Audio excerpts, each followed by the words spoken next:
Look around. You can find cars like these on AutoTrader, like that car riding your tail. Or if you're tailgating right now, all those cars doubling as kitchens and living rooms are on AutoTrader too. Are you working out and listening to this ad at the same time? Well, multitasking pro, cars like the ones in the gym parking lot are for sale on AutoTrader. New cars, used cars, electric cars, maybe even flying cars. Okay, no flying cars, but as soon as they get invented, they'll be on AutoTrader. Just you wait. AutoTrader.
Know it all listeners, live chat fam, anybody out there looking at us, not too many people right now. We are late. It's kind of on me, mostly on your boy Pay. He not even here, but still, we're here to talk about on the Central Division Showdown. Got some of the best Fans First Sports Network NBA podcasters out here. We got the homie B Foss from the Post Game Pod on the Bleachers and Speakers channel here for the Detroit Pistons.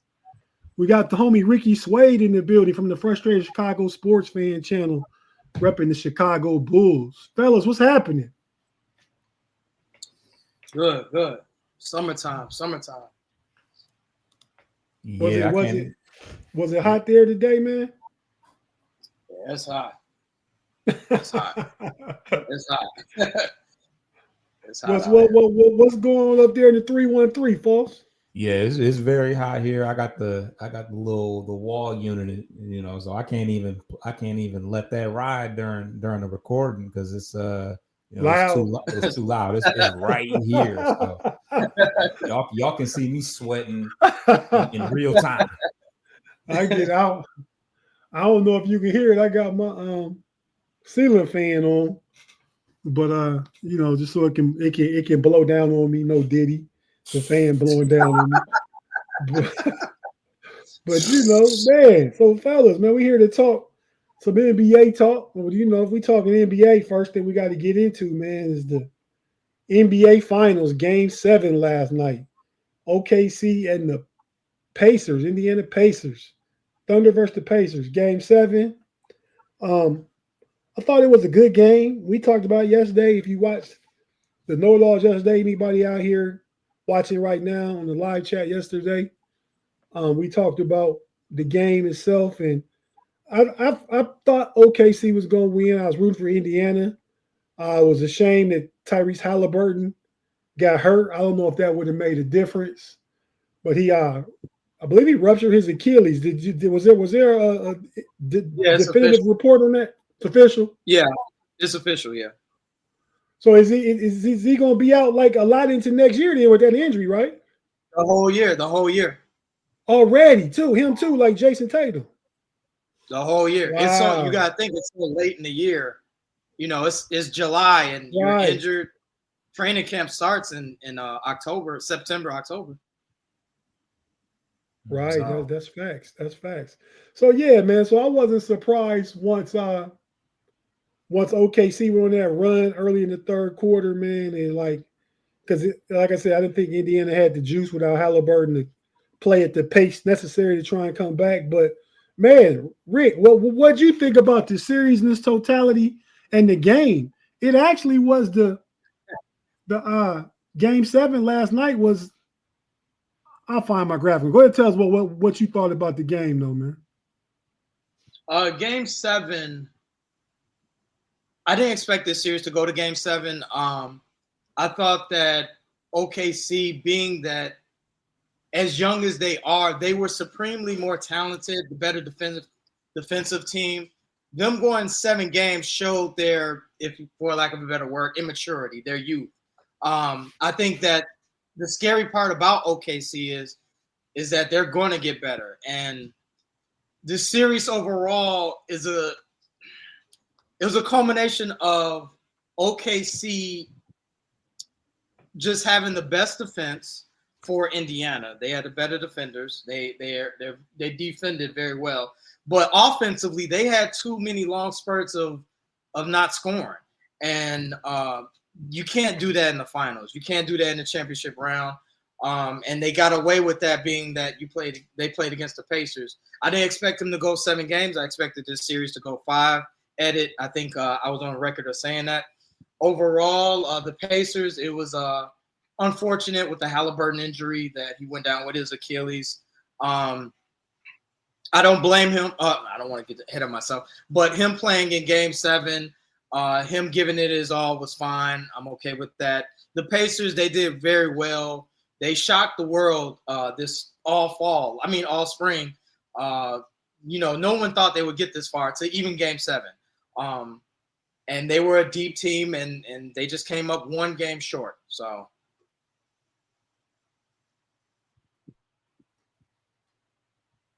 You on mute. Mute. All right, man. I gotta find myself, man. Give me just a second to find myself, man. I deserve it.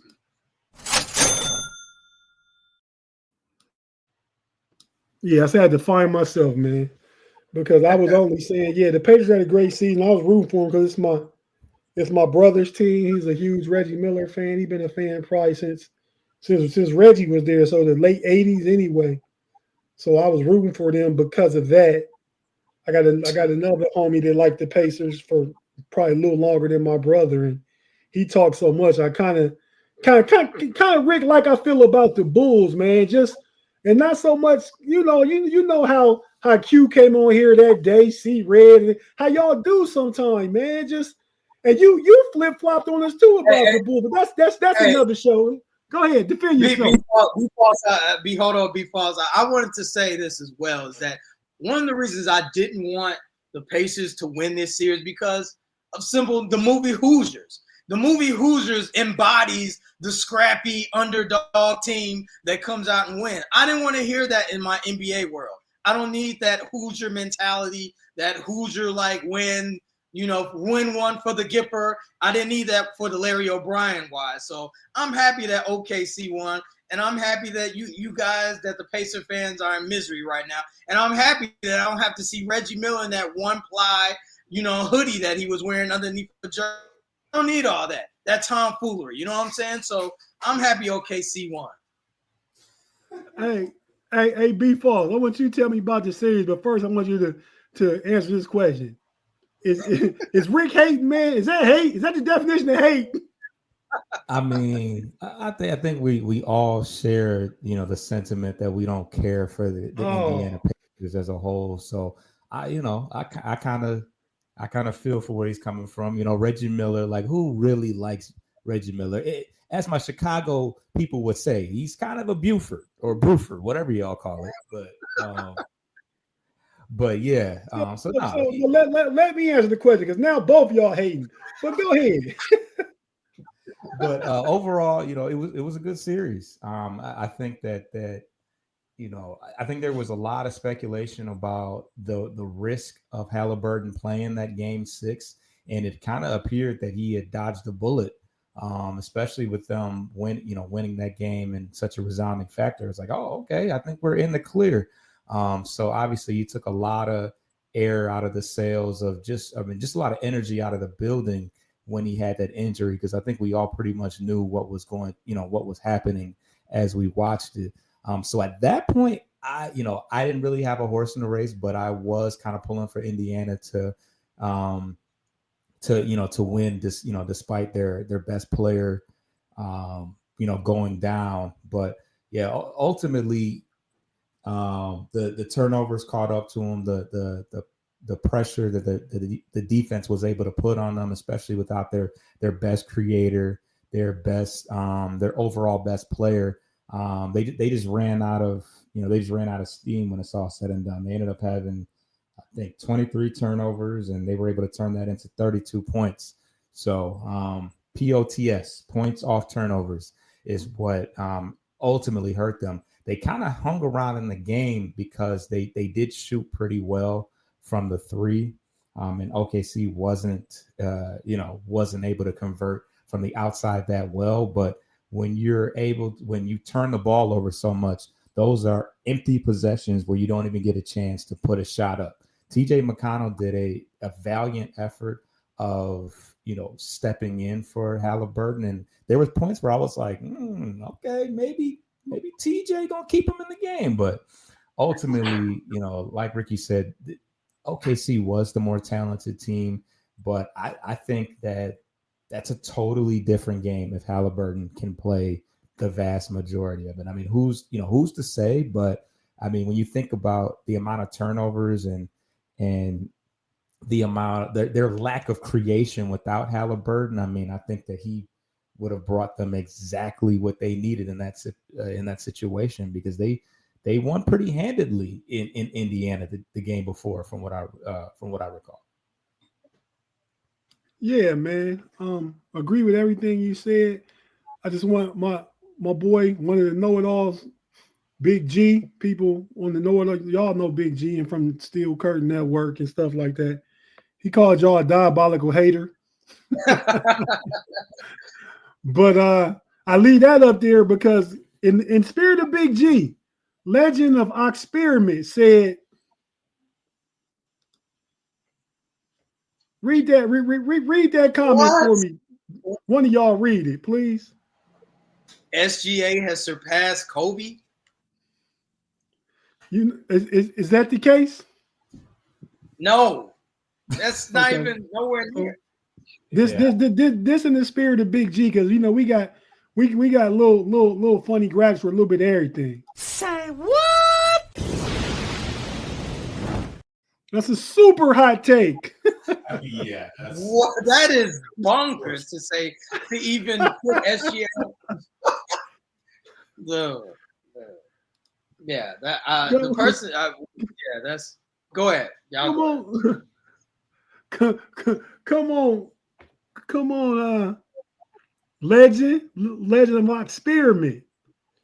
Man, I don't even know what that means, but I don't know what Experiment is either. But I don't. Some drugs involved. Maybe some oxy something. Hey. Yeah, I wasn't going to try and. I wasn't going to try and get the feds to listen to the show, right? But yeah, be false with all that money he got. He don't got to worry about it. Oh man, see, look at this guy, man.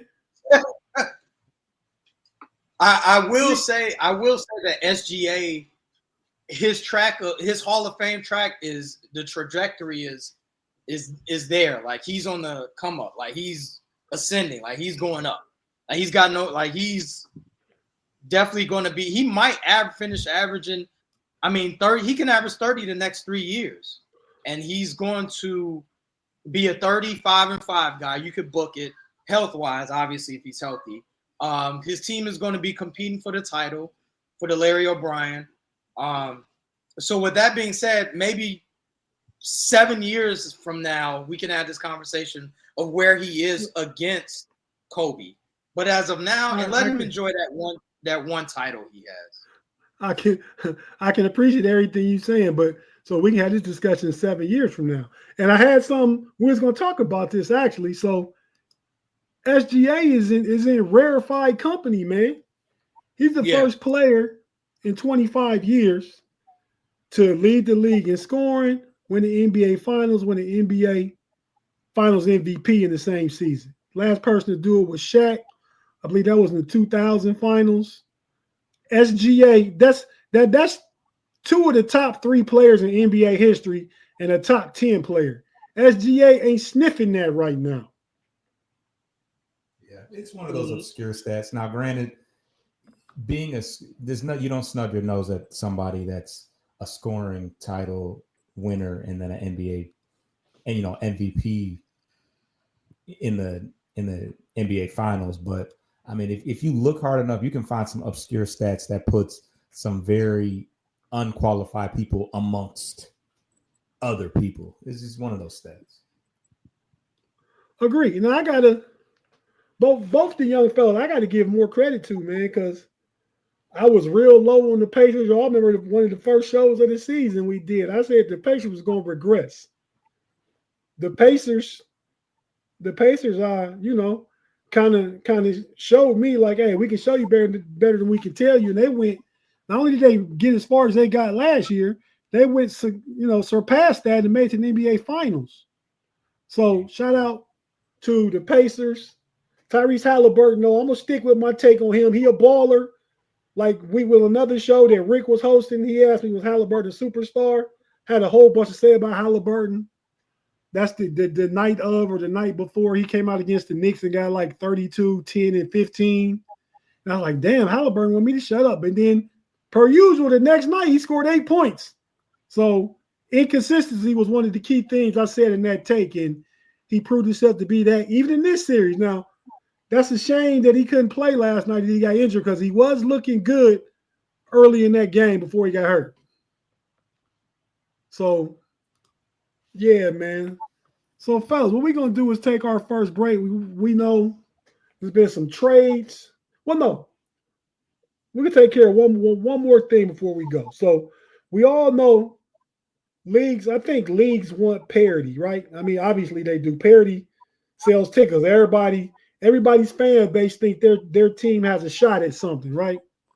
So parity is a good thing, I think, for the league. But we talked about this before on this show. We had 2 small market teams make it. The NBA Game 7 game was the 6th highest rated game in the last 25 years for an NBA final. So they got good ratings on that last night. And even with it being a blowout, maybe people turn it off like me towards the end of the third quarter, and they watch still counted. I guess maybe that's how it works. Like you tune in for a certain amount of time, you get credit. But it was a good game in the first half. I think so. With this parity, the second apron, and the way the financial penalties owners and teams get for trying to put together super teams and stuff. We've had 7 different NBA champs the last 7 seasons. And this was a question from the homie Ricky Sway from Frustrated Chicago Sports Fan. It was sent to me by the homie Pay. Pay sent it to me. I said, Pay, man, that's a good question. That's a good topic. We're going to hit on that. No Diddy. Pay didn't say anything.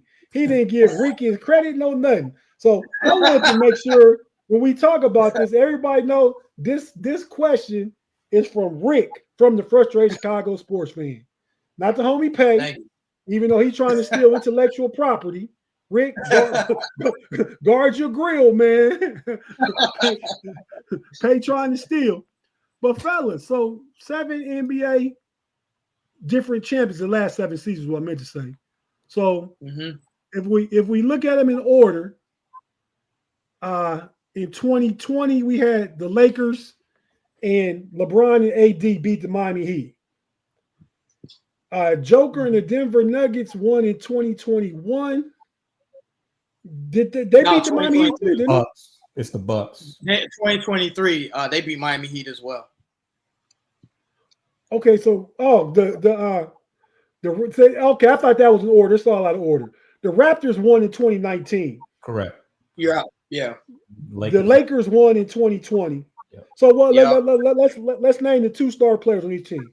So on the Raptors, it was Kawhi and Pascal Siakam. Siakam, yeah.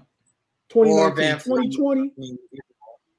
Yeah, but I'm just naming the top players. Was Van Fleet a top player over Pascal? I feel like Pascal was that second guy.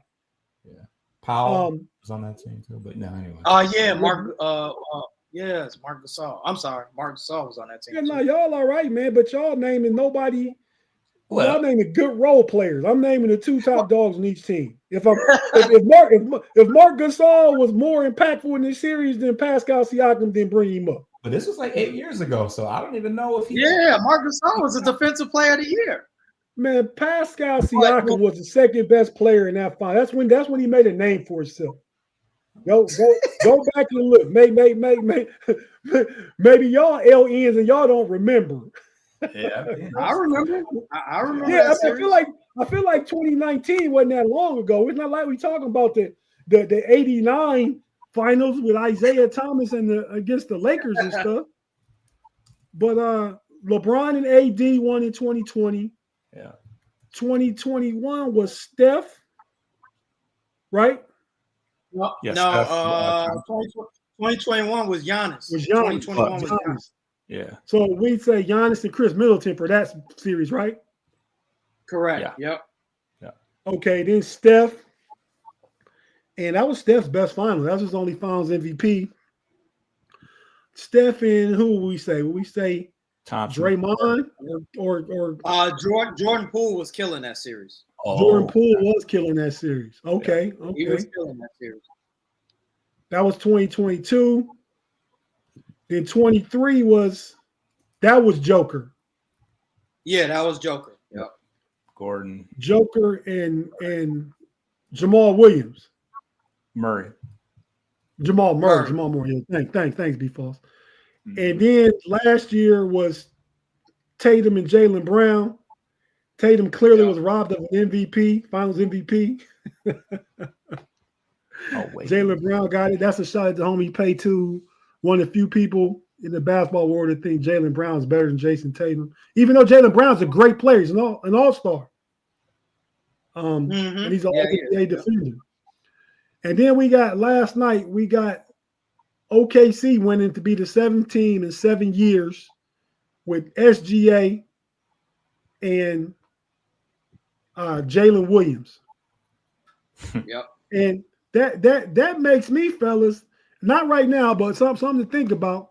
We had a discussion a few weeks ago on one of the shows about, like, of those three, who do you let go? And I immediately said Jalen Williams. I don't know so much now. I was asking last week. I'm like, do y'all still feel that way? Well, yeah, I'm second, having second guess, but I still see a whole lot of upside in Chet. They even called Chet a unicorn last night. Now, last night was his best series offensively, but it's the most blocks ever in a Game 7 in NBA Finals, 5 blocks. He had like a double-double. I mean, he was impactful too. But this series, Jalen Williams was more impactful. But I still think the upside, just because he's a 7-foot unicorn, is higher for Chet. But I'm willing to think about it some more now. Yeah, But I'm worried about Chet's. I'm worried about Chet's availability. I'm worried about him being injured. He's only played this year. He only played 50 games. He missed his rookie season. So I mean, before you buy stock into Chet, that's true. Before you buy stock into Chet, I would think about his availability because he is injury prone. I would too. You got a fair point. Our homie Mr. Woodside, he reminds me that, man, Andrew Wiggins had a great series too. Yes, he did. Yeah, he did. He's right. He did. He was. I forgot about it too, but he did have a great series.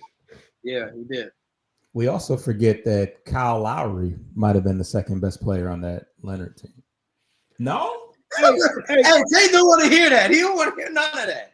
He want to hear about. I don't think because like Siakam was on the scene that year, but I don't think he had. No, I'm not talking about year. I'm talking about in the finals. In the finals. Okay, in the finals. Yeah, he did that. That's where he made his name in the finals. Yeah, no, I agree with you. As far as for the year, Kyle Lowry's a veteran, all-star, one of Toronto's all-time players, probably outside Vince Carter, one of the best Raptors of all time. Yeah. I mean, Kawhi didn't stay long enough. But in that finals, though, I bet if you look up MVP votes, and you won't have a lot, but I bet Pascal finished second MVP vote for the Raptors. I want to see what he did in the playoffs that year. Yeah, okay. Mr. Woodside Yeah, brought Lowry up too, but he wasn't the second best player in the finals, man. I'm arguing Dude, with y'all, that's debating with y'all, man. Mr. Woodside, get on out of here with that, man. You was just showing OKC them Thunder in love. the building. What you say, B Foss? I said you was just showing Woodside some love. What happened? Yeah, man, because he want to talk about Lowry, but second best player in the finals. So let's go ahead and rank the teams, man. Which one of you guys want to take the first shot at it? go ahead, Fall. From 7 to 1, Falls, or however you want to do it, whatever's easiest for you. It's gonna be tough to do 7 to 1. Okay, we'll start at best to worst. Okay. And keep in mind, I don't know these full bodies of work. I just kind of know, as far as the rosters, I just kind of know the stars, like we kind of talked about. But LeBron and AD is a pretty tough a 1A 1B, head to head, not head to head, whatever, but like a 1-2 punch. So even though they call even though they call that a paper champ year at 2020, I mean that's a pretty solid 1-2 punch. Number 2, I would probably say that that Celtics team is pretty tough. Tatum, Brown, White, Porzingis, Holiday, they're pretty tough. I would say toss up between the Murray that Murray Jokic tandem and the Curry Thompson one with Wiggins and Green. So you got I got either LeBron Denver or number Golden 1. State 3-4. You said what? You got Denver and Golden State. You can flip flop them, but 3-4, them two. Yeah. You got the Lakers, Celtics, Denver, and Golden State. Either you can go flip flop either 3 or 4. So that's 4 teams. Okay. And then I got the Raptors over the Bucks, which is tough because you got Giannis. What was Holiday? Wow. Was Holiday on that Middleton on that Bucks? Yeah, team? he was. He was. Okay, so he's been on that was the trade they made. They did acquire Holiday in a trade, but that took him over the top. He was there for a couple, 2-3 seasons, and he got traded to Boston. That's where Milwaukee's really been going down since then. Right. I won't say going down. I'll say trending the wrong way. Right. So, yeah, outside of Giannis, Middleton, and Holiday, I can't think of too many. Well, you got Pat Connaughton and DiVincenzo. I think was hurt that year. I don't even think he played, but yeah. So I have they probably had the weakest opponent because they beat the Phoenix Suns, who's kind of like a surprise team that year too. Yeah. Whoa. First of all, that Bucks team they only won the title because KD's foot hit the line. Don't forget that. Right. That was the 3 that KD hit that 3 and his foot was on the line. They weren't even supposed to be so it wasn't a 3 then, Rick. No, his foot was at you just said he hit that 3, but his foot was on the line. I'm sorry, my mistake. But I'm saying Brooklyn was supposed to beat the Bucks. That's what I'm saying. Like they weren't supposed to make the finals. You know what I'm saying? If y'all remember that. Yeah, you're right. So I got that Bucks team being number 6, and I guess I got SGA in the guys this year being the worst out of the last 7. All right, Rick, it's your question, so I'll go ahead and go second if you don't mind. Go ahead. Okay. So real quick, man, I'm gonna put the Celtics at 1. I think Tatum, Brown, Drew Holiday, a healthy Porzingis is too much for everybody else. So really, I'm taking B Falls top 2. I'm just flipping around. I think LeBron and AD was probably the second best pairing that would be available. At 3, I'm I'm probably man sticking to form with B False. I'm gonna go Joker. Joker and Jamal Murray. That was a really good team. They was kind of like favorites all year. And keep in mind, Joker was the MVP on that team, and the Finals MVP. Just didn't lead the league in scoring, but he led the league in triple doubles. SGA ain't doing that. Number 4, I'm gonna go ahead and put Giannis in there, man. I'm gonna put the most dominant player, man. That's of all the players that's left. So, I mean, I think he had beat Toronto, he had beat Golden State and OKC. Giannis and Middleton was healthy then. So a healthy Chris Middleton and Giannis and Drew Holiday. I like that big 3. So I'm gonna put them at 4. At 5, I'm going. The way they play, man. I'm gonna put Golden State, man. I think Steph that series really has something to prove. That's why he got his only Finals MVP in that series. So I'm gonna put Golden State at 5. I think OKC beats Toronto just because Pascal was the second best player on that team, and he OKC beat him last night. So I'm gonna go ahead and go OKC 6 and Toronto 7. That's how I order them. Those are very formidable lists. I like both of you guys' lists. Nothing wrong with them. 7, I'm gonna go with Raptors, and that Raptors team was a lunch pail bunch. A lot of hard hat, lot of screens being set. You know, you had Mark Gasol, Van Fleet. You had a Norm Powell out there. You had Lowry. A lot of scrappy players on that Raptor team. They want a pure heart. Yeah, and we both had him at 7, so we agreed on that one. Yeah. I had them at 7. OKC, I got them at 6, being that they are one of the schematically they're the best defensive team in history. I don't know if we talking about this. I don't know if we're talking about this on air or backstage, but as of right now, you being a biter, man. You bite my list. But go ahead, man. I'm just messing with you. It get dicey. It's gonna get dicey though. At number 5, I got Giannis and the Bucks at 5.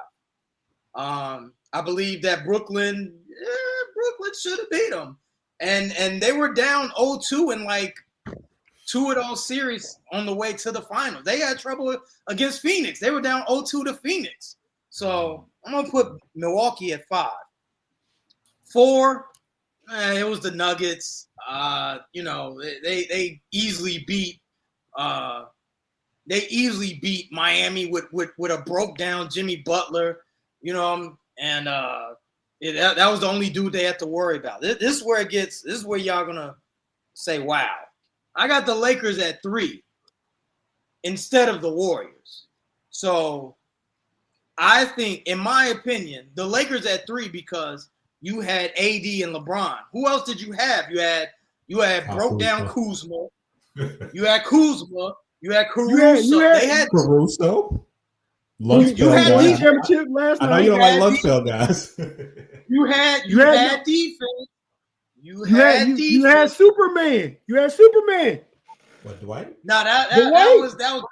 That was bad back, Dwight. He had bad back. He had a bad back. He wasn't Superman. He was a shell of his part.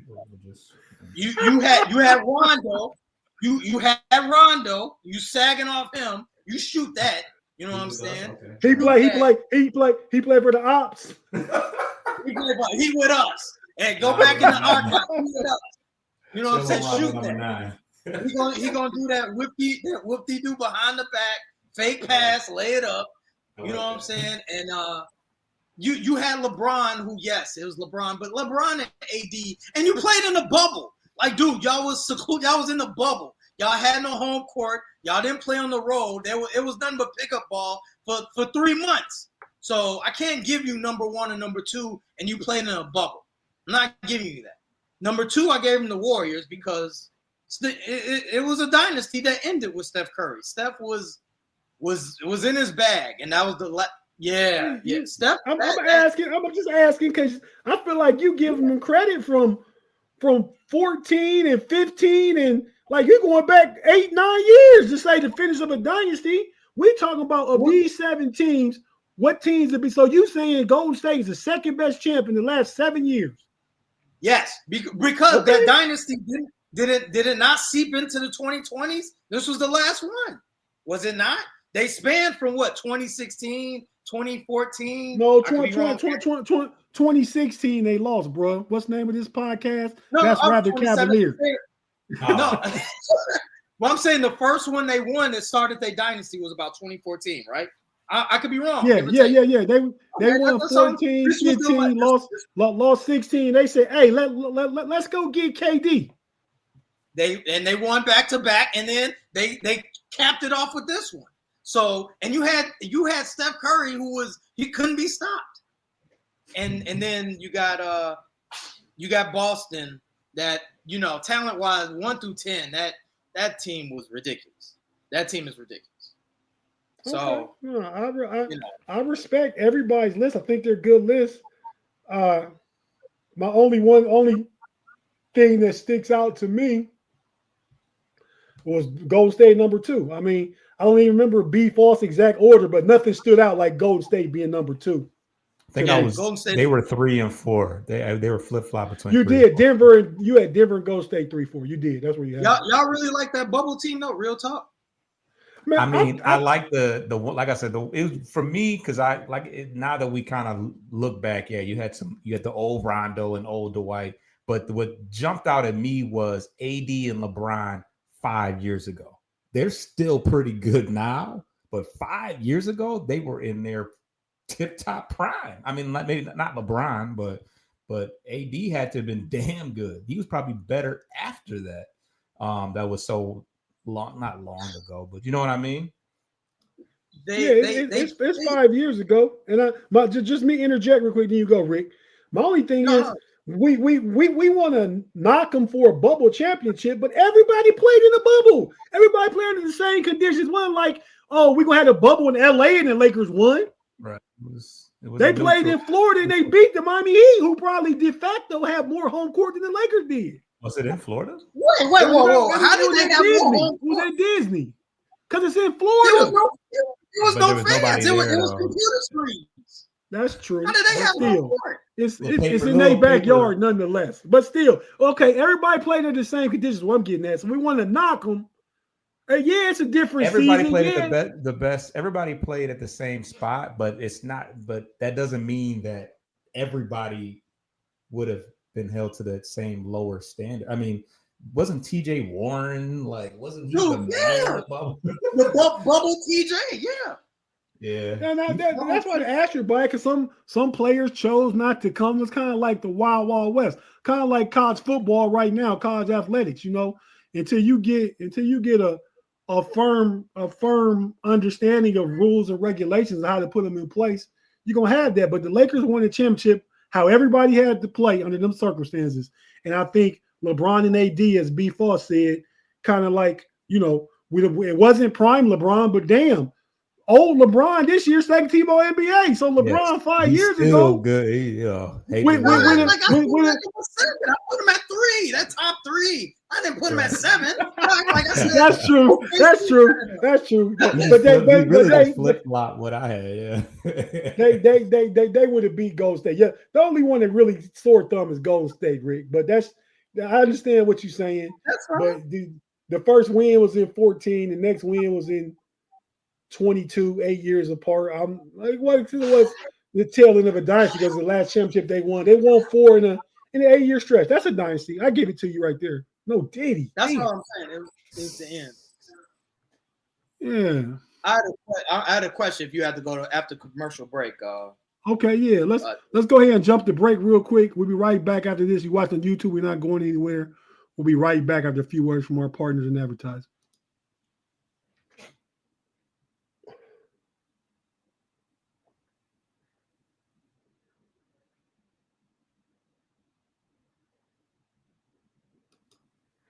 And we're back on the Central Division Showdown. I'm your boy Tate, from the Know-It-Alls and the That's Rather Cavalier podcast.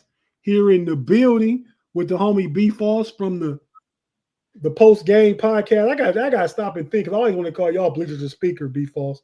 Y'all podcast come on the Bleachers and Speaker YouTube channel. Okay. We got the homie Ricky Swade in the building from Frustrated Chicago Sports Fan. I really feel like, man, the most of the Frustrated Chicago Sports Fan group, the most level-headed and most unbiased of that group. So shout out to you, Rick. Looking like Donovan Mitchell today and shit. but cool out. but yeah, man, he really looked like his boy that lost in the finals last night. He just got some hair on his face now. He looked like Matherin. Oh. This is what he looked like, for real. Hey, speaking of Matherin, and I want to ask you guys this question. With the finals being as long as it is, 2-3 months, and you've seen these debilitating injuries, are teams starting to focus, are starting to make their benches more in tune with the game? Like now you're seeing Indiana going 9-10 deep. Is that what we need to do in order to stop these debilitating injuries? No Diddy. I gave my boy Big G a no Diddy yesterday because he said 9-10 deep also. I gotta kind of give you no Diddy for the 9-10 deep, man. It's funny because we went into going into the playoffs. I had talked about the Pistons being a deep team and all that. And, we kind of joked that, like, those rotations shorten up in the playoffs, yada, yada, yada. But, I mean, we also saw in Indiana guys like Tony Bryant and there was some miscellaneous ass dudes that were playing in Game 7. And it's like, hey, maybe this is in their team that likes to run and play with pace. So it makes sense that you keep guys fresh that way. But, yeah, I mean, when you look at guys, next year we got Lillard, Tatum, and Halliburton all out for the entire year. I mean, that's NBA elite damn near. Like, it's kind of some got to give, because that's wild. Well, yeah, my take on that question real quick is, I think it's due in part to the NBA plan this when they restructured the salary cap, whole second apron and stuff. So you can't load up on superstars, and if you spend all your money on 3 superstars, you're gonna have a way weaker bench. And now, you got to build around a guy or two and have a solid bench. So that $50 million you was gonna pay her 3. Now you got to take that and stretch it out on that bench with mid-level exceptions and $15 million guys and young guys, and it makes a lot more goes into the roster construction, right? I mean, you got to put a team together in this totality to kind of have the best team. I mean, I learned that this year with the Cavaliers. They was a good regular season team. I mean, but we got exposed. We got to the playoffs, and you got my boy Ty Jerome, who at one time I said was better than Kobe White. I take that back. Where Tate was right, where Tate was wrong. He was wrong there. My boy Sam Merrill, Dean Wade. I'm not just picking on the white guys either, but we just lacked athleticism. Indiana pressured us. Ty Jerome when Darius Garland got hurt, Ty Jerome couldn't dribble the ball up the court. He lost $3-4 million that series. Those 5 games, he lost $3 or $4 million. He's still gonna get paid, but he's gonna get like 12-13 million a year when he could have getting like 15 a year probably before the playoffs. I was going to add, this is the first time in the finals and in the playoffs that I would see teams go 9-10 deep. You normally don't see that in the playoffs. They usually go 8. I mean, Thibodeau barely goes, 8. He goes 7. But I mean, it seems like what's happening is that these teams need fresher bodies. Pause. 8, 9, go 9, 10 deep because I mean it's a long grind. I mean it's an 82 game season. You say pause for one thing, but you keep with that 8, 9 deep though. I'm getting lathered up. That's like y'all getting lathered up. Okay, go ahead. I'm getting a lather. Shout out to the boy June. You know what I'm saying? Shout out to June. I'm getting a lather here, but yeah. Overall, I think these shout out to Sam Presti by constructing this team. This team is very well built. And pause. I'm sorry, but that team is very well built, and he's utilized his assets and he's made some smart decisions. I mean, this was the Paul George finals. You know what I'm saying? This is the Paul George finals. Shout out to Sam Presti, and before I forget, prayers up to Tyler Halliburton. Real talk.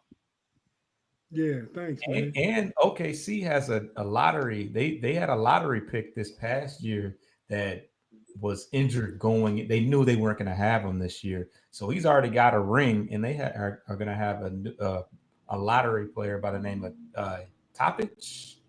He's I think that's his name. Yeah.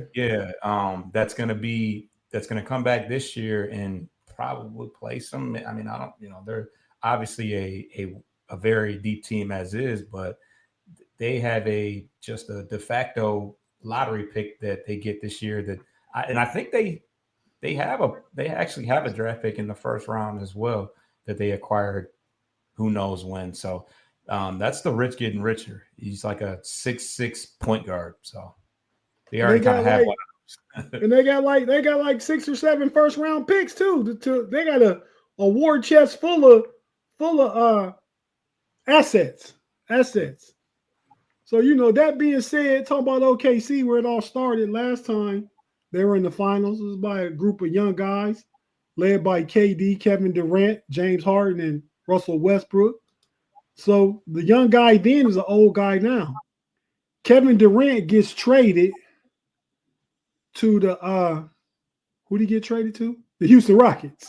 The Houston Rockets. This is what KD had to say after finding about the trade. A lot of heartbroken Suns fans right now. What would you like to say? That's not true. No, literally, heartbroken Suns fan. Right over there. What? I just felt like, that mean they wanted me to go. So it's like, I'm glad we both, they got what they wanted and I got what I wanted. So we can move on, and good luck to them going forward. And I always remember my time there, but we on something else. We on something else. Is that how it went? That's what KD said. I thought he asked out, but apparently. Well, but he probably got his feelings and asked out because we know how KD is. They did. Shout out to the homie KG. I'm right here in the DMV and KD from here, so I ain't saying nothing bad about the hometown homie. Right. But nah, man, he might get on his burner Twitter and say some stuff. And once it was said that, they was thinking about trading him or didn't want him, he probably did say I won out then. You know what I mean? But I don't think he was a problem, but who was the problem? Yeah. I just think they didn't have any defense and they had no point guard. Okay, so let's Beal. I'd be more prone to put it on Brad Beal than KD. Okay, let's talk about it then. So why did it not work in Phoenix, Rick? And then after that, B-Falls, you tell us what you think it can be in Houston. So Rick, why didn't it work in Phoenix, man? It didn't work in Phoenix because you didn't have a defensive scheme out there. Coach Budenholzer, which I respected, I do respect as a coach. He didn't utilize KD in certain situations, certain schemes. And aside from what B-Falls said, the point guard, I don't think point guard was the issue. I think that Bradley Beal not playing up to par, you're not holding his end of the bargain was also an issue. They also didn't have bigs. They were very small. Phoenix was very small, and you're putting a lot on Booker and Durant. And even though they're paid, they're the superstars. That's a lot to put on a team. Their depth was minuscule. I mean, they weren't good in the front court. point guard, it was serviceable, but it wasn't outstanding. And when you did want a point guard, you have Booker at point guard, and that's too much. That's asking your superstar too much to be a point guard and to be a scorer, and also have KD play enough games to make them competitive enough to get in the play-in or even in the playoffs. So I think that overall that's why it didn't work. They didn't stash the front court with enough big bodies. No Diddy.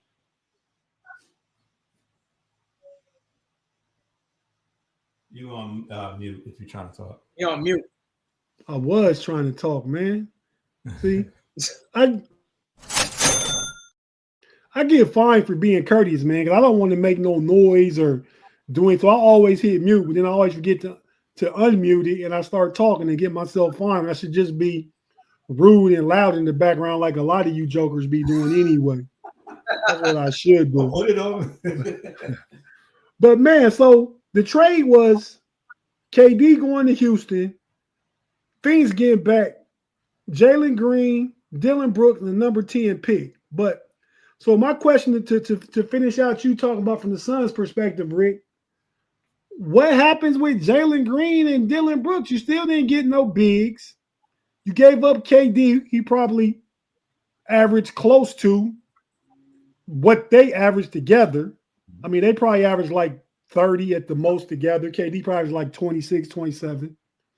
And the number 10 pick. Did this going to work for Phoenix? Is Phoenix going to make another move? What are you thinking about this, man? I'm hearing that Jalen Green is on the move. They got him, and they're going to trade him and try to. I would assume that they're going to get a big. I would think. But they said he's on the move. So, but they definitely have to do something. That the way their roster is constructed is very guard heavy. Right now, their starting power forward is Dylan Brooks. When they pulled up the depth, Really. Grayson Allen and Dylan Brooks is going to be a diabolical duo. Whenever they play together, that's just going to be a annoying ass set of players to go against. Who is boss? Dylan Brooks and Grayson Allen. Oh yeah. They get beat up though. Right. But Dylan Brooks is is probably a type of player that they needed last year. I agree with that. Yeah, but they were small. I mean, but they had Nurkic though. That's a big guy. It's kind of a head.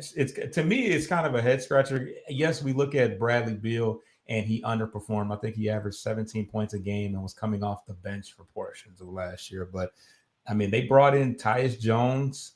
Who's very serviceable, and I didn't expect Monty Morris to fall off quite so hard. Maybe that's my Michigan bias, but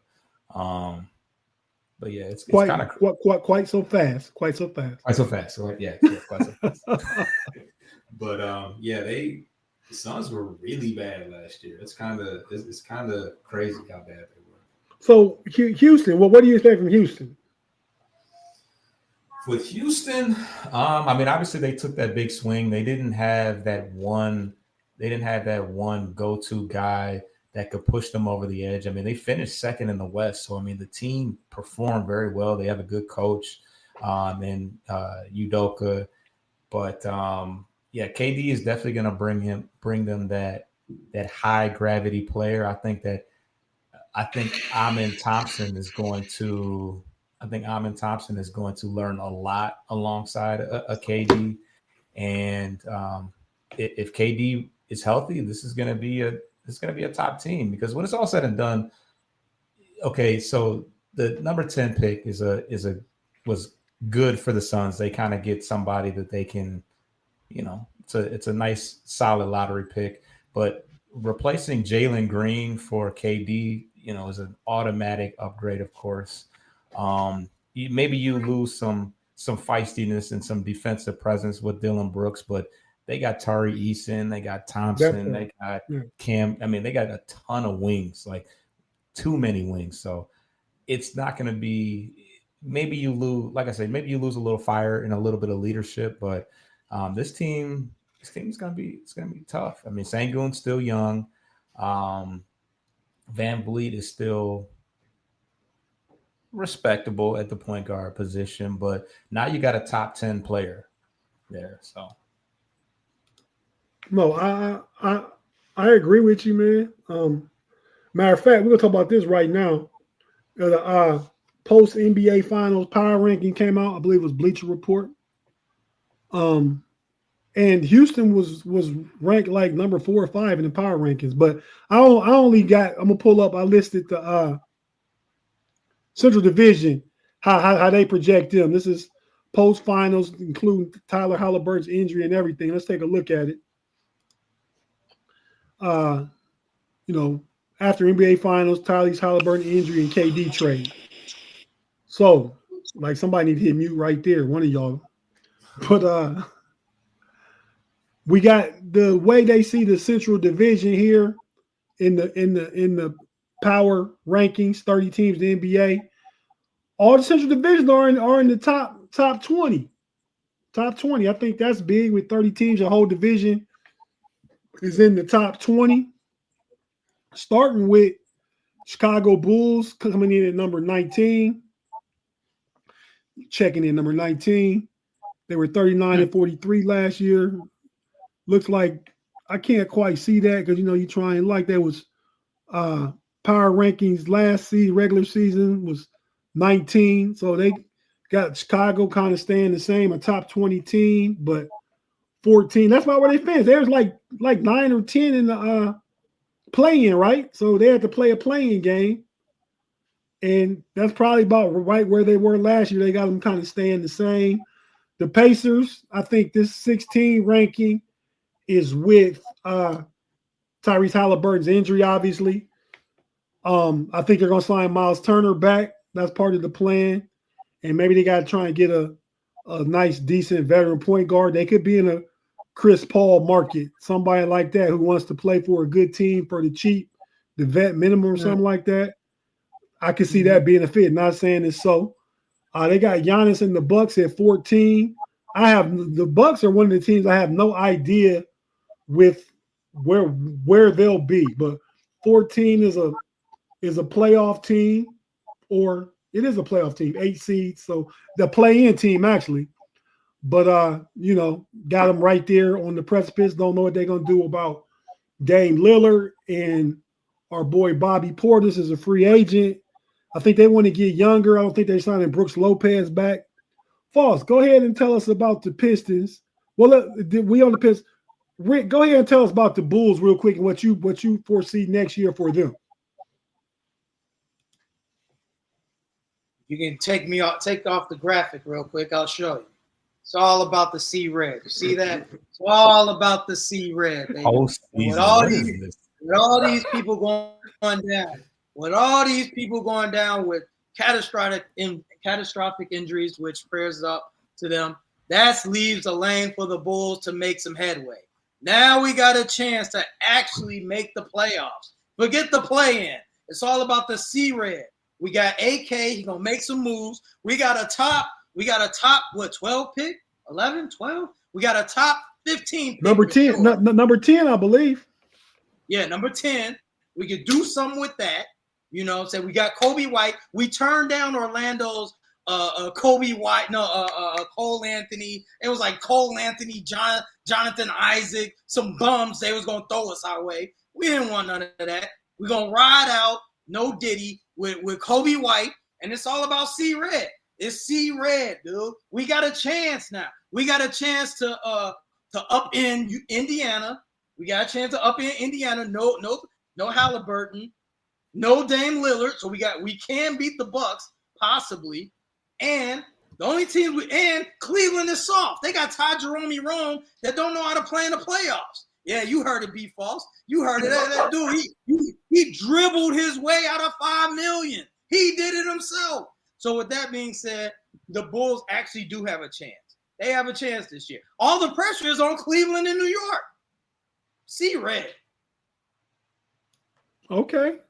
I mean, I'm glad we got post play-in Rick back. I mean, pre-play-in Rick back.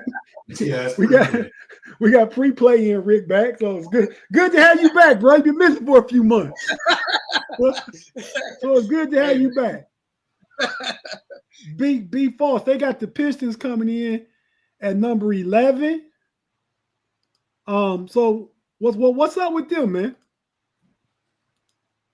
Well, you can pull the graphic back down because I gotta match that energy that Ricky came with. I match you with my playoff. Yeah. Where'd that come from, right? Going to work, back to work. Detroit basketball. But yeah.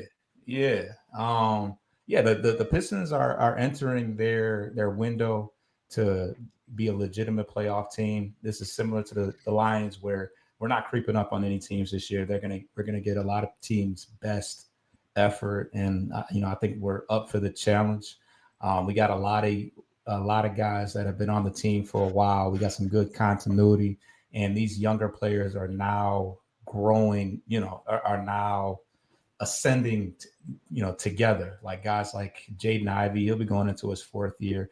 Asar Thompson will be going into his 3rd year. Cade was an all-pro this year. We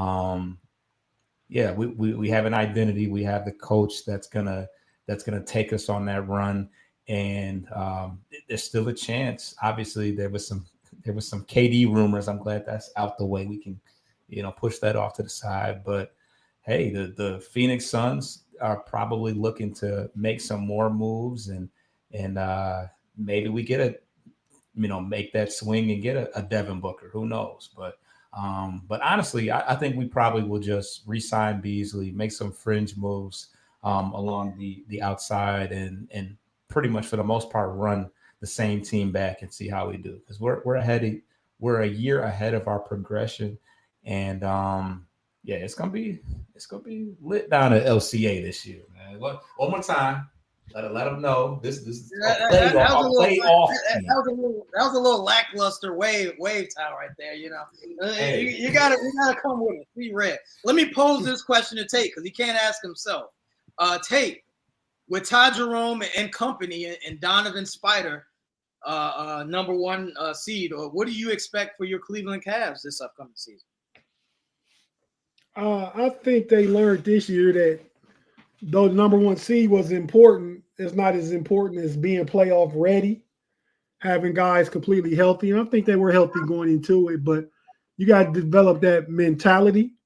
I don't know that Ty Jerome is back. I think they want him back still. Ty Jerome might command the full mid-level exception, which is $14 million. I don't know if Cleveland is willing to pay him that based off, not just based off, but that playoff series looked bad. He couldn't, like you said, he couldn't dribble himself out of $5 million. He couldn't bring the ball up. I mean, that's legit. It's legit tape. You know what I mean? He was missing shots. He's a defensive liability. You know what I mean? He missed that box out. One of the players missed the box out on the putback in the game too. He the one that let Tyrese Halliburton step back, hit the 3 when all you gotta do is play the 3-point line. They down 3. You gotta have basketball IQ, man. Play the 3-point. If he go around you, no big deal then. You know what I mean? So he showed me a lot in that series that has me not caring if they sign him back. I mean, I think they want to bring back him or Merrill. I still think you can see something with Jared Allen. And I'm reading that Ben Simmons may come to Cleveland just to be, not that it's a big move, but we need another big, you know what I mean, to come off the bench. I actually like that move. That's a nice move. I think it is too for the risk reward part of it. I mean, he'd only be asked to sub in for power forward, and get rebounds, play defense, and push the ball up. He can get the ball and dribble up his court and pass, So it helps the rest of the team like that. Now, then you got somebody, a big, that can bring it up and dribble. You don't got to give it to your boy Ty Jerome. You know what I mean? To try and bring it up against the press. You can get Ben Simmons to bring it up against a 3-man or a 4-man who's not going to play as stingy a man-on-man defense. But so the Cavs, I think, are top 3 team in the East just off talent alone. I think the mentality they come with next year is going to be the biggest part of of how their season goes next year. You don't have to win 64 games. I think they wake up. They wake up, going into the postseason, wake up out of bed and get 54 wins next year. You know what I mean? So they still going to be among the top in the East, 1, 2, or 3, because it's wide open, really, because all the stuff you said is legit, too. But, yeah, so I still have aspirations. Donovan Mitchell said it. They go 82-0. We don't care. We don't care about none of that 82-0. You know what I mean? Oh, so that means you're not tuning in until April, huh? No, watch. I'm a sports fan, and I gotta be here to rep every week with you guys. So I'm going to watch, man. I'm probably still gonna be feeling like I felt last regular season, but it ain't gonna. I know it ain't gonna matter until they prove something. They got to at least win 12 games in the playoff. 12 games gets you to the finals. So you don't got to win 16. Evan Mobley, what's his next step? To be a full-fledged 24 and 11 guy. He'll be always be a defensive player of the year discussion. He always will be a defensive all first team NBA. But Wemby back now, so he snuck his in this year. Yeah, he got he got his DPOY this year. Right, it's a wrap. Wemby probably get the next 3 out of the next 4 for real. So, but he's going to evolve. Second team All NBA. Don Mitchell's first team All NBA. Donovan had the same exact season he had last regular season. Evan Mobley step up. Darius Garland going to miss like the first 10 to 15 games. So we need to get, if it's Ty wrong, we need to get I'm with the youth movement personally, man. I'm with go ahead and get my boy Jalen Tyson because you need athletes. Get my boy Jalen Tyson, they drafted last year, more run. Go ahead, Craig Porter Jr. I like him, and he's more scrappy than Ty Jerome. Imani Bates, what's up with him? Imani too. I mean, he can give you what D Wade give you, but Imani Bates, nice. He's nice. Imani Bates is nice, man, but it's not benefiting him playing down in G League because he know he's nice and he just is inefficient and take ill-advised shots all the time. When you playing with Evan Mobley and Donovan Mitchell and Darius Garland, when you're on the court, you the fourth option at best. At best. So you can't be just jacking up threes and stuff like that. So I think that's the problem is that he's gonna have to. What else does Imani Bates do besides shoot? Because he's gonna have to play a role. He's gonna have to play defense. He's gonna have to stand in the corner. I mean, he's not gonna have the ball in his hands like that. No, I completely agree with you, B. False. He's not gonna have the ball in his hand. He got to develop a role. He got to be a spot up shooter. Got to be a defender. He got to be a secondary or tertiary playmaker because he played point guard his freshman year at Memphis with Penny Hardaway. He can handle the ball and distribute and stuff like that. He's not your primary, but like going back to what Rick said already, we need guys that can literally dribble. You know what I mean? So, I think Isaac Okoro, we want to trade him. We can't trade him. So ain't no reason you can't step up and be a Neesmith type of guy, man. You just got to hit the shots in the playoffs. You're a good defender. You strong. You athletic. You just got to hit the shots in the playoffs, man. I think you shot like 38% in the regular season, but then, like Rick say, he with us every playoffs. He with the other team because he keep missing shots. So I think it's a lot of internal development. I expect a move of some sort, whether that's trading both your second round picks for something or a Jared Allen move. Darius Garland. I don't think even though early on I was like we need to trade him too because he softens a defensive liability. But I think we need Darius Garland because he's that ball handler, he's that playmaker, and he's a floor stretcher. So we just got to give up some defense for his offense. So yeah, couple moves, cut a couple people, let a couple people go, trade Jared Allen, and we'll see what we work with next year.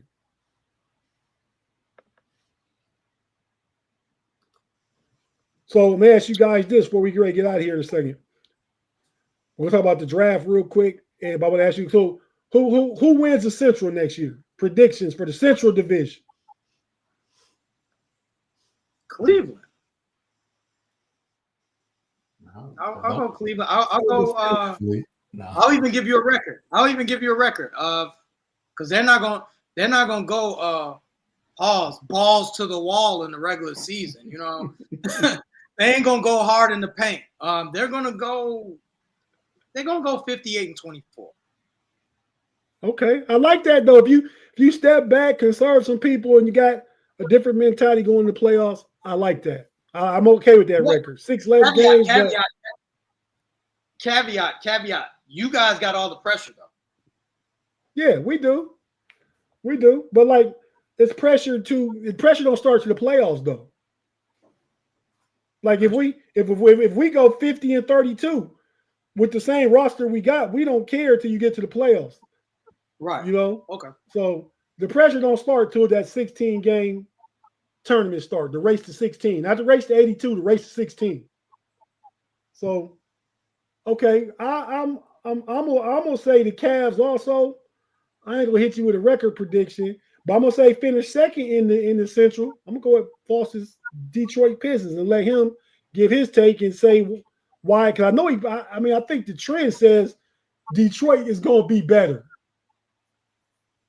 Let him tell us why if he thinks Detroit's gonna be better and who wins the division.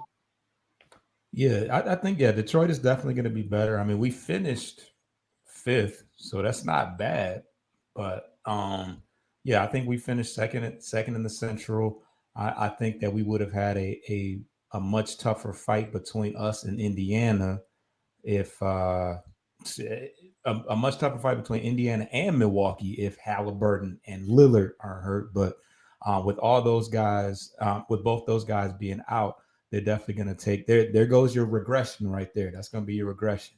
Although I like the idea of bringing in a Chris Paul for Indiana because he can push the pace a little bit, and he was very durable last year. He played in all 82 games, which is insane for a guy that has been kind of injury prone, and he's like 40 years old. So, but at any rate, Detroit will have to adjust to being the hunted this year because I think we got a chance to hunt at least for the first half of the year. So that'll be an adjustment, but we'll see. I think that if we bring back most of who we have right now, you reincorporate Isaiah Stewart into the front line off the bench, Jaden Ivey as the secondary ball handler next to Cade, and we bring Beasley back. I think you got a pretty strong team, especially with guys like Asar Thompson and Ron Holland taking that next step. Hopefully, if we can get Jalen Duren to take that next step to,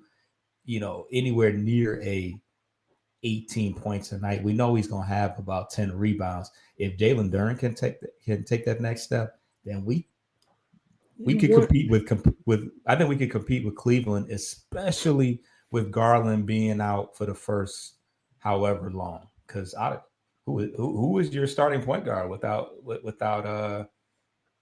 Well, I mean, as of right now, it's going to be Ty Jerome or Craig Porter Jr. I'm fine with Craig Porter Jr. He's the 5th option, but he's a defender, and he rough. You know what I mean? He gonna go to the basket. He gonna draw contact. I mean, he's not the playmaker that Darius Garland is, but for 10, 15 games, they get away with it, and he'll get a lot of experience at being that backup guy. I'd rather go that route than pay Ty Jerome $12-13 million personally. Or maybe you can do what? Donovan at the 1. You can put Hunter. Was Hunter coming off the bench? Hunter was coming off the bench. You don't want Donovan at the 1. No, I don't want. I think that's too much stress on Donovan. Same thing I say with y'all about Cade. You need a true ball handler in the game. He's doing all right as the point guard though. Like, no, but y'all would be so much better, man. It's like Cleveland. Donovan Mitchell could play the point guard. He could, but they're better when they got a true point guard in the game. Yeah, I agree with Tate. You need someone to take the pressure off of Cade. I don't need Cade being the facilitator and the scorer. You gotta that's wearing on you. It's gonna be hard to find a guy that can average 9 assists a game. That's where he's at right now. Like he was like, if he averaged 5, you get somebody to average 6. You're still getting the production. Yep. And he's still gonna get the ball in ISO situations at the end of the game when the game is on the line. You just taking everything off his shoulders up until that point. So basically, you're saying he's not SGA, is what you're saying. Well, even when SJ needed a break, they put the ball in Jalen Williams' hands just in this series. Yeah, because Indiana was hounding him. Not only that, SGA, he ain't looking to facilitate. He looking to score in that offense. That's true. That's true. That's true. That's why. That's why he was the NBA. Right. Yeah. That's why he was the NBA points scoring champ. Because he looking to score. Cade is a real passer. He passes. Which is my point. Yeah, but even like Cade, I'm not comparing him to LeBron. He LeBron like though. Right. I mean, he can play point guard, can play small forward, he can shoot the three, can do all them things. But even when LeBron is at his tip top, he had Kyrie, and when the game on the line, LeBron got it. LeBron dictating everything. Y'all see, I got on my OKC colors though. Yeah, just leave it. I don't flip flop, but nah, man. So I really think Detroit got a much higher ceiling if you take Cade off the ball for 3/4 of the game. But the same reason I don't want Donovan Mitchell to play point guard. But yeah, fella. With that being said, man, it's kind of like Kobe White. I don't want him playing point guard. It's kind of like Kobe White. I don't think he's a true point guard. Yeah, Kobe White's in that echelon with Donovan. I was trying to get in the conversation. Yeah, you tried to squeeze. I wasn't even thinking about that. I was thinking stylistically from that perspective. Yeah, Kobe White's better suited playing off the ball, and he can still get the ball in crunch time and clutch time. But him handling all day and trying to facilitate and be a scorer, it's just too much responsibility, especially for the 82 games of the regular season. That's a hard. I'm sorry. Go ahead. No, go ahead. No, I was going to say point guard alone, just being a point guard in the NBA is difficult enough, and also to score as well at a high clip. That's tough work, tough sledding. Yeah, no, I completely agree. Completely agree. So the draft is Wednesday night. Real quick, this is a mock draft. I think we all know Cooper Flagg is going first.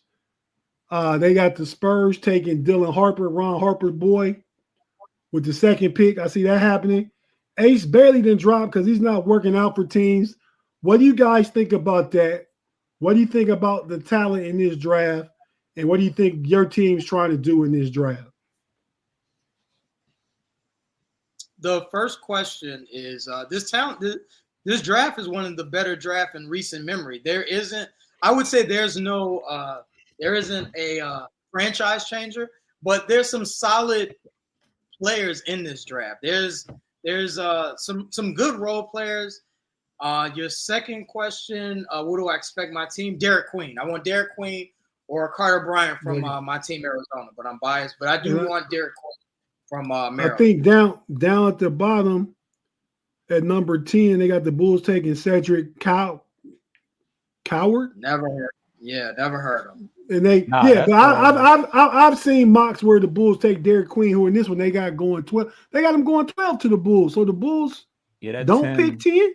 Team is they picked 12. Okay, yeah, Bulls pick 12. Yeah, I want Derek Queen. Derek Queen or Carter Bryant. I want either one. Carter Bryant. Okay, that's your Arizona. Oh yeah, he was a freshman, wasn't he? He nice. Yeah, he uber athletic. Uber athleticism jumps off the screen. He nice. Okay. Be false. Yeah, well, to the point about him saying that there's no franchise changers, I mean, there's a couple at the top. I mean, I think the first three guys have the potential to be, as far as Cooper Flagg and the two those Rutgers. Is that what they want? You think? Yeah, Ace Bailey and Dylan Harper. Yeah, Harper and Bailey. Yeah, but outside of that, I'm not as well versed as I maybe should be as far as the draft is concerned. So I think that certainly last year it was, we all knew was going to be very shaky. But even that one had some of those guys kind of panned out decently. So as far as what the Pistons will do, I think since we have our first pick, unless we trade into the first round, our first pick is the 37th, I believe. So early in the second round. So I would presume best player available, maybe a floor spacing forward that who's y'all first pick is Windfall. So I'm sorry, I was watching my boy Ellie De La Cruz in a home run like he's doing against the Tigers. But go ahead. He destroyed us. But that's old now. No, I'm just kidding. Yeah, we're picking 37. So I assume that we'll take the best player available, or maybe a floor spacing forward that we can, like a project guy that'll play in the G League. Certainly nobody that's going to get any playing time if we're any good. So. No, I agree. And Cavs got picked. The draft is a crapshoot after you get out the top 7 or 8 picks. It's a crapshoot. I mean, because somebody that get picked at 10 might not be somebody better than somebody picked at 40, right? Once their careers play out. For the Cavs, they only got 2 picks in the second round, 49, 58. I don't expect them to use them picks. I expect them to package and trade them. If they were to use one of them, I like the big man Golden from Michigan, just a big body to have on the bench. We need another big body. Tristan Thompson is old. Jared Allen is a good player, but kind of soft. I want to see him gone, really. Evan Mobley playing the 5, and you can have a player like Gold and another vet minimum goon that can kind of show him the way, another big and roll like that. All the other moves got to be made on the trade market and internal growth within for the Cavs, because they don't have a lot of draft capital at all. They don't have a first round pick till I believe 2031 from the Donovan Mitchell deal. But they got some good young players in Garland and Mobley that are still ascending. So those draft picks for the next 4 or 5 years aren't quite as important as far as first rounders and stuff go, because they wouldn't be high first rounds anyway. Cleveland gonna be picking for the next 3-4 years. Gonna be picking like 25 and lower and higher up. Oh, y'all gonna be that good, huh? Yeah, I mean 25. That's saying we be in the top 3 in the conference. Yeah, I mean, because Evan Mobley is only getting better. Darius Garland is getting better. Even as Donovan Mitchell may start to decline a little bit, Darius Garland gonna get better offensively. If y'all keep him. If he can stay healthy. healthy. I mean, yeah, if he's who you talking about? Garland. Garland get healthy, but I feel like they're gonna try to separate. They might. Yeah, they could. I wouldn't be mad. I don't know that this is the year that you get rid of both of them. But fellas, with that being said, man, a great show. We had a lot of good conversation, and which turns into content. So it was fun. We're gonna go ahead. Before I get out of here, man, you heard the saying "game recognized game," right? Of course. They say that around Detroit and Chicago. They do. I think that's universal. That's it is universal. Yeah, okay. I mean, I figured, but neither one of y'all said, yeah, they say that. Like, oh, no, I nodded my head. I was. Yeah, I know. Okay. Nah, so if game recognized game, I got to think GOAT recognized GOAT. So Tom Brady said, you're witnessing the greatest ever, and I hope you guys all appreciate it, about LeBron James. So these is GOAT kings, right? I mean, do we agree with TB12 or what? What you guys think about the GOAT? I mean, that's just our on the way out far as last thought on the show. First of all, it looked like some secret society shaky. I don't know. I'm gonna go pray after that symbolism. But yeah. I mean, yeah. Listen, I'm a Bulls fan. There's only one GOAT, and he played for this team. Talk. Only one GOAT that we know around the Chelan area, Chicago United Center. It's only one GOAT we recognize. I can respect and appreciate that. I'm from Northeast Ohio also, so and I met Jordan was my guy. I never was a Bulls fan, but Jordan was my guy from the. See, I'm old. I remember sitting in front of the TV watching Georgetown and North Carolina when Mike hit the shot. I was 9, grade 10 years old. I remember watching that. So Mike been my guy since then. Yeah, I ain't on the big bro unk skill. I'm an OG, Rick. I'm an OG for real. So so man, yeah, I'm gonna grow with LeBron. There's some bias in that too, though. But I mean, I think when it's all said and done, just like with Brady, you play long enough, then the numbers just so far just put you head and shoulders above everybody else. So I'm gonna roll with LeBron. If I can say this my last thing on that is everyone has their GOAT. It's all respected, whether you go with LBJ or Jordan or Bill Russell. You know what I'm saying? It's all good. They're all in the room that very few could be in. So that's true. And that's fair. So Rick, with that, go ahead and tell us, man, what you got going on, where we can find you, be it Sports Life and Hip Hop with the homie Zeke, be it on Frustrated Chicago Sports Fan with your boy Pay and Q, and everybody that have super hot takes about seeing red and bear down and everything we hear from the Frustrated Chicago Sports Fan channel, man. Go ahead and tell us what you got going on, man. On top of that, Sports Life and Hip Hop, Ricky Suede, two of my friends, Zeke and Channel 7. We just put out a post about we did Buns and Basketball, the redo. That's out. Sports Life and Hip Hop. Y'all did a redo? Yeah, remember the cops shut it down the first time. We had to go back in there. You know what I'm saying? Can I just tell the people, the know-it-alls, it's great content if the cops shut it down. So go check out Sports Life and Hip Hop. They had a baby oil wrestling contest. We got that. You know what I'm saying? We do it all, Sports Life and Hip Hop. Yeah, man, y'all be on the channel having freakouts. Hey man, we film it. Hey, we here for the people, man. We here for the people, man. Yeah, as Zeke would say, we give the people what they want. We give the people what they want, man. That's what they like, man. You know what I'm saying? So shout out to Paige, shout out to everybody, and Sports Life and Hip Hop. You know how to spell sports, life, hip hop. We on IG, TikTok, YouTube. Take it away. Check them out. Be false. What's happening over there on the bleachers and speakers, man? What you got going on? We do we cover the Tigers every Sunday.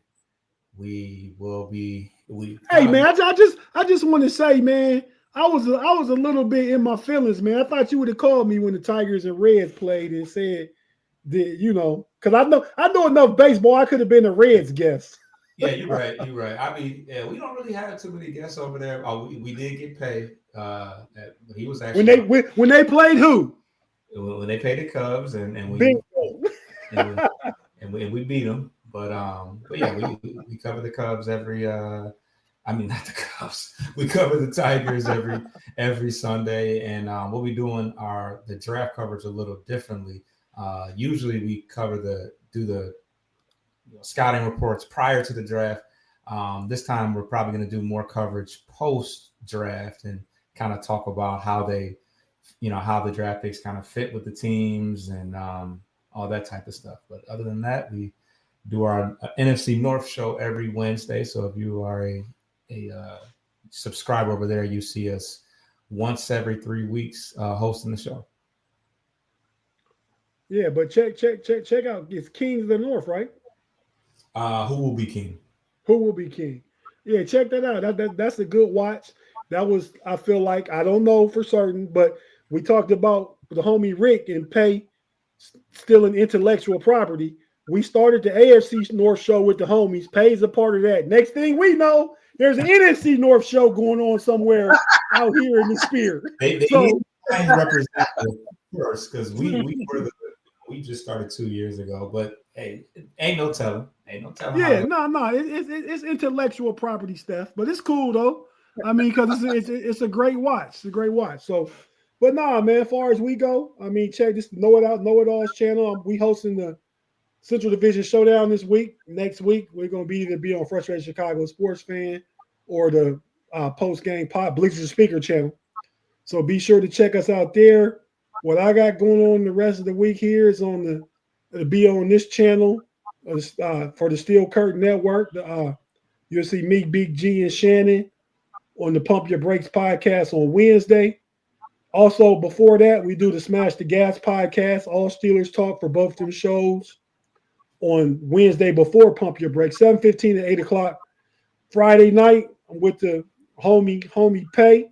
Hey, Rick, if you ain't doing nothing Friday night, man, I got Big G gonna be out this week, man. You'd be a good guest to have, man. If either one of y'all available, I'll get with you later in the week and you can let me know. But yeah, that's the homies on Friday night, and every Sunday we do the Know It Alls pod. We just had a show yesterday previewing Game 7. So, subscribe to this channel, the Know It Alls channel. Check it out. Subscribe to Sports Life and Hip Hop, the Bleacher Speaker channel. Show support to everything FFSN and us specifically because we your guys, that's the guy. So with that being said, fellas, we about to get out of here, man, till next week. And let the church say, see red and peace, everybody.